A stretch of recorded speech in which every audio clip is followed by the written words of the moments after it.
suara ni.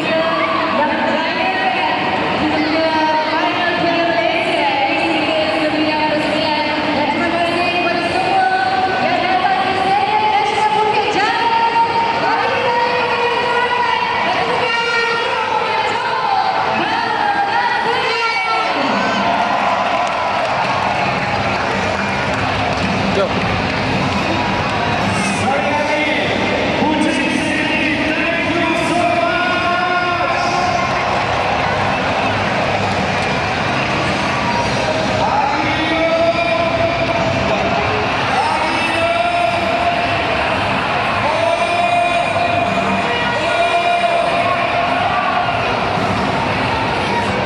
Jom.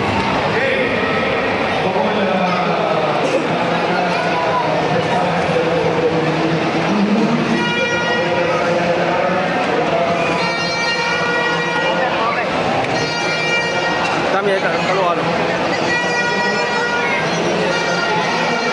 Beli makan kat luar? Jom. Dalam ni penuh. Sana lek.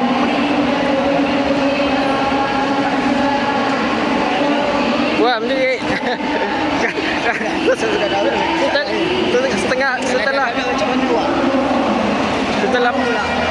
Setelah 40 minit tahan. Akhirnya terkihau. Ha? Apa? Kita buat lama dah download. Oh, itu bol.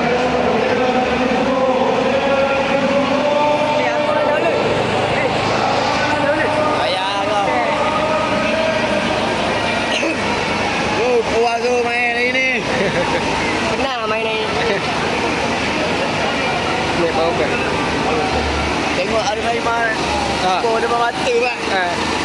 Woi.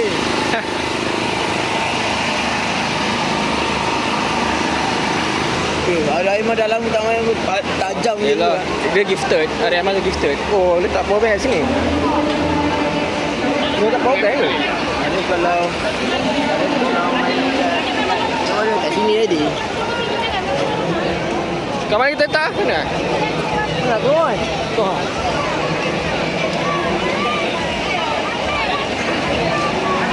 Siap video abang ini 60. Alhamdulillah. Jadi dia menang pada abang punya video dah siap. Tinggal abang nak fokus video shot je. Mana kita letak?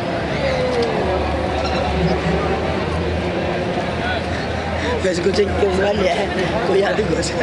Hilang suara Man. Ha? Hilang suara. Hilang suara. Dok, sorak-sorak Arif Aiman je.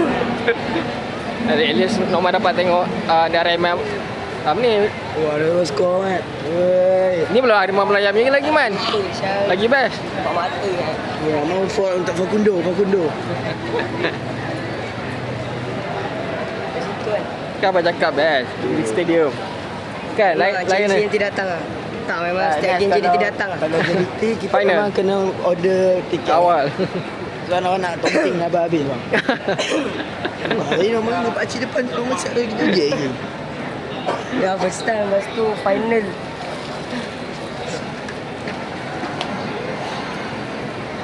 Ada power bank biar.